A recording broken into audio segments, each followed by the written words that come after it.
এবার বাংলা পারলে সামলা, পিসি এবং ভাইপো। বাই প্রেসারে ভয় দেখিয়ে তাদেরকে মিথ্যা কেস দেবে, মিথ্যা মামলা দেবে, তাদের রুজি বন্ধ করে দেবে বা বন্ধ করে দিচ্ছে, এই চাপের মধ্যে পড়ে তাদেরকে দল পরিবর্তন করতে বাধ্য করাচ্ছে। এখানে তৃণমূল হচ্ছে ওই বাংলাদেশের জামাতের বিএনপির মতো কাজ করছে। আজকে বিএনপি নেতা বলেছে যে যারা অন্যান্য দলের আওয়ামী লীগের যারা লিডার তাদেরকে ইমিডিয়েটলি আমাদের দলে বিএনপিতে জয়েন করতে হবে, নাহলে তাদেরকে বিভিন্ন ফৌজদারি মামলা দিয়ে আমরা জেলে ঢুকিয়ে দেবো। আজকে সেই জিনিসটাই কপি করে আজকে তৃণমূল সেটা চালানোর চেষ্টা করছে আমাদের পশ্চিমবাংলায়, যে তারা বিভিন্ন রকমের অন্যান্য দলের লোকদেরকে নিয়ে দলে টানার জন্য তাদেরকে বিভিন্ন রকমের ফৌজদারি মামলা দিয়ে তাদেরকে হাইকোর্টে, লোয়ার কোর্টে বিভিন্ন জায়গায় দৌড়াদৌড়ি করাচ্ছে। এই নওশাদ সিদ্দিকীর কথা বলছি, উনি বহুবার হাইকোর্টে এসেছেন এই ধরনের তার নিজস্ব মামলা নিয়ে, তাকে বিনা কারণে তাকে ফলস কেসে এইভাবে হাইকোর্ট দৌড় করিয়েছে বহুবার। আজকে তৃণমূলের এটা রাজনীতি। আজকে তৃণমূলের যে স্লোগান আপনার জয় বাংলা, সেটাও বাংলাদেশ থেকে আমদানি করা। আজকে তাদের যে রাজনীতি সেটাও বাংলাদেশ থেকে আমদানি করা। টোটালটাই হচ্ছে কপি পেস্ট, বাংলাদেশ থেকে তারা কপি পেস্ট করে বিএনপিকে দেখে দেখে তৃণমূল এখানে চালানোর চেষ্টা করছে। কিন্তু আমি বলবো এই বাংলায় এই রাজনীতি চলবে না। এই রাজনীতি বহুদিন আগে চলে গেছে, বিগত দিনে স্বাধীনতা আমলের সময় ওইসব চলেছে, এখন চলবে না। এখন মানুষ চাইছে ফ্রেশ রাজনীতি, চাইছে ফ্রেশ মুখ দেখতে চাইছে। নওশাদ সিদ্দিকী এই মুহূর্তে হচ্ছে বাংলার রাজ্য রাজনীতির একজন ফ্রেশ মুখ, তাকে দেখে মানুষ এগোবে।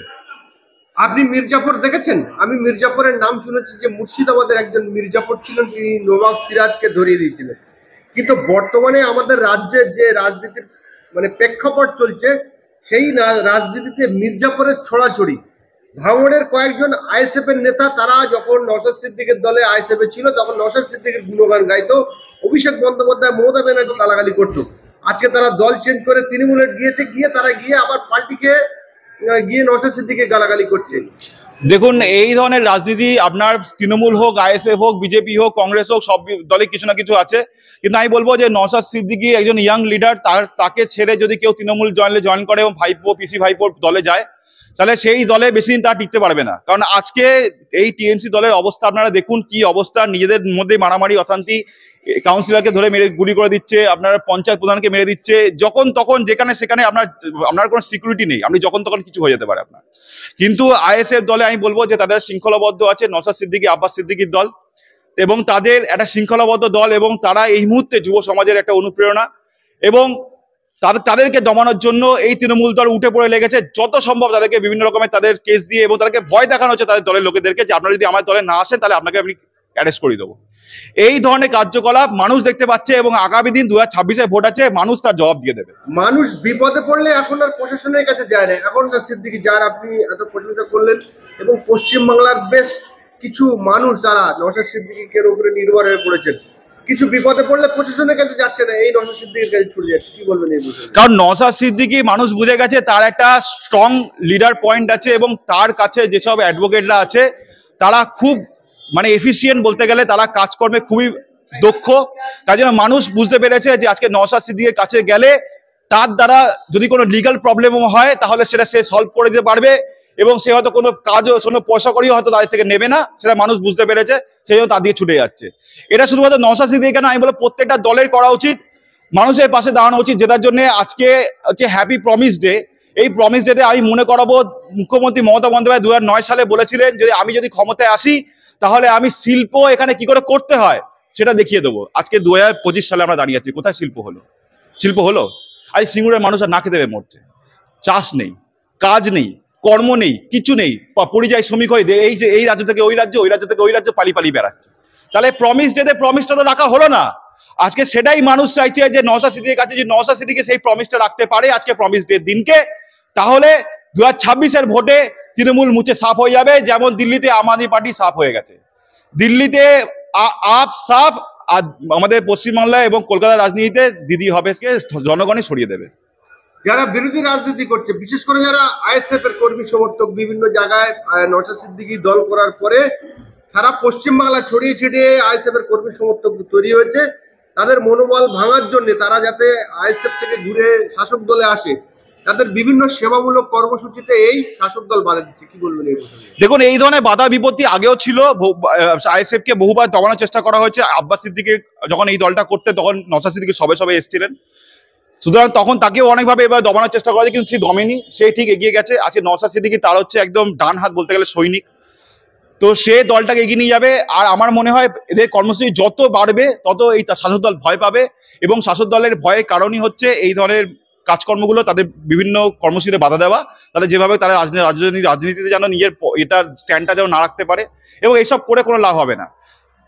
আমাদের স্লোগান হচ্ছে একটাই, সেটা হচ্ছে এবার বাংলা পারলে সামলা, পিসি এবং ভাইপো। নওশাদ সিদ্দিকী একটা ব্যান্ড তৈরি করেছে, সেই ব্যান্ডটা কি জানেন, সমাজের একটা বিশাল বড় উপকারে লাগছে, যে blood donation camp. Naushad Siddiqui অনুরাগীরা তারা কিন্তু বিভিন্ন জায়গায় রক্তদান শিবির আয়োজন করছে এবং সেখানে ইনভাইট করছে নওশাদ সিদ্দিকী। সেটাকেও আটকানোর জন্য এই শাসক দল উঠে পড়ে লেগেছে। কি বলবেন এই বিষয়ে? এইসব করে কোনো লাভ হবে না। নওশাদ সিদ্দিকী আজকে ভাঙড়ে যদি তাকে আটকানো হয়, আমি বলবো সে ক্যানিং এ গিয়ে করবে, সে বাড়িপুরে গিয়ে করবে, সে গোসাবাতে করবে, সে বাসন্তীতে করবে, সে আপনার ওখানে আছে তালিত বলে একটা জায়গা আছে, ওখানে গিয়ে করবে, পিয়ালি বলে জায়গা আছে, সেখানে গিয়ে করবে। যে কোনো জায়গায় করতে পারে সে, ঠিক আছে, চাম্পাটিতে গিয়ে করতে পারে, যে কোনো জায়গায় করতে পারে। ইভেন সে বাড়িপুরে চলে এসে গড়িয়াতে এসেও করতে পারে, কলকাতাতেও করতে পারে, এখানে কলকাতায় করেছিল আপনার শহীদ মিনারে। সুতরাং এসব করে কোনো লাভ নেই। সে আপনি যতই আটকান, তার কর্মসূচি সে করবে, কারণ প্রত্যেকটা রাজনৈতিক দলের সাংবিধানিক অধিকার আছে কর্মসূচি করা, সেটা কেউ বাধা দিতে পারে না। আজকে হাইকোর্ট বলেছেন যে এখানে যেহেতু একটুখানি অফিস কাছারির সময় একটু প্রবলেম হয় বলে একটুখানি এখানে সমস্যা আছে, কিন্তু কোনোভাবে কখনো বলেননি, পর্যবেক্ষণ রাখেননি যে আপনারা কোনো মিটিং মিছিল করতে পারেন না। এটা প্রত্যেকটা রাজনৈতিক দলের সাংবিধানিক অধিকার। তারা মিটিং মিছিল করবে, মানুষের কাছে যাবে, মানুষের পাশে দাঁড়াবে, মানুষের দুঃখ দুর্দশা নিয়ে বলবে, কথা বলবে, সেটা নিয়ে লড়াই করবে। এটাই প্রত্যেকটা রাজনৈতিক দলের ধর্ম এবং কর্ম, এটাই হওয়া উচিত আমার মনে হয়। এই যে নওশাদ সিদ্দিকী এবং নওশাদ সিদ্দিকী অনুরাগীরা যে ব্লাড ডোনেশন ক্যাম্প করছে, রক্তদান শিবির করছে, সেই রক্তদান শিবিরের রক্ত নিয়ে কিন্তু ব্লাড ব্যাংকে যাচ্ছে। সেই ব্লাড ব্যাংকে যাওয়ার পরে হিন্দু, মুসলিম, জৈন, খ্রিস্টান, এমনকি CPM, TMC, forward block, RSP সমস্ত দলের মানুষের এই রক্ত কাজে লাগবে, সেইটাকে বাধা দিচ্ছে শাসক দলের কিছু মানুষ। এইটাকে কেমন ভাবে দেখছে? দেখুন, এই যে রক্তটা, সেটা তো রাজনীতি দেখে না, রং দেখে না, যে তৃণমূল, সিপিএম, বিজেপি, কংগ্রেস এটাও দেখে না। রক্তের রং হচ্ছে লাল, এবং সেটা মানুষের শরীরে প্রবেশ করে এবং মানুষের কাজে সেটা কাজে লাগে। সুতরাং এইটাকে নিয়ে রাজনীতি করে কোনো লাভ হবে না। আজকে কিছু কিছু জিনিসের যেগুলো কোনো রাজনীতি হয় না, সেটা হচ্ছে খাদ্য, বস্ত্র, বাসস্থান, শিক্ষা, স্বাস্থ্য, এইগুলো নিয়ে কোনোদিনও রাজনীতি হয় না, কারণ এগুলো মানুষের বেসিক নেসেসিটি।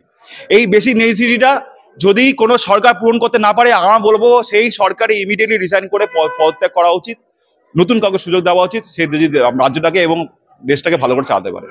এই ধরনের রাজনীতি কোনোভাবেই বরদাস্ত করা হবে না। মানুষের স্বার্থে যে রাজনীতি হবে, মানুষের স্বার্থে যে দল লড়াই করবে, তাকেই আপামর জনবাসী, আপামর পশ্চিমবঙ্গবাসী সেই ওদের চেয়ারে বসাবে, এবং সেই চেয়ার থেকে সে মানুষের হয়ে, দেশের হয়ে, আমাদের রাজ্যের হয়ে ভালো কাজ করবে। এটাই মানুষ দেখতে চায়। 27 বছর পরে বিজেপি ক্ষমতা এসছে দিল্লিতে, এবং বিজেপি বলেছিল যে পশ্চিমবাংলায় আমরা 21 বিধানসভা 200-র বেশি সিট নিয়ে ক্ষমতায় আসবো। যে কোনো কারণে ব্যর্থ হয়েছে, আসেনি।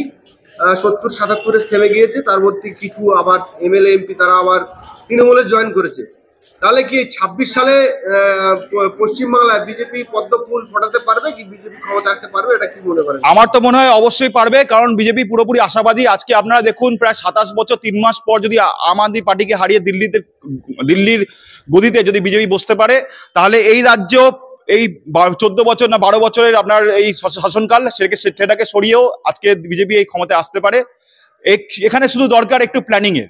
এই আমাদের কলকাতা তথা পশ্চিমবঙ্গের রাজনীতিতে একটু প্ল্যানিং এর খুব প্রয়োজন আছে। এখানে প্ল্যানিং করে যদি এগোনো যায়, তাহলে আগামী দিন বাংলাকে এই অরাজকতা, এই দুষ্ট শাসন থেকে মুক্ত করা কোনো বড় ব্যাপার নয়। সেই জন্য আমি আগেও বলেছি, আবারও বলছি, পিসি ভাইপোর উদ্দেশ্যে, এবার বাংলা পারলে সামলা।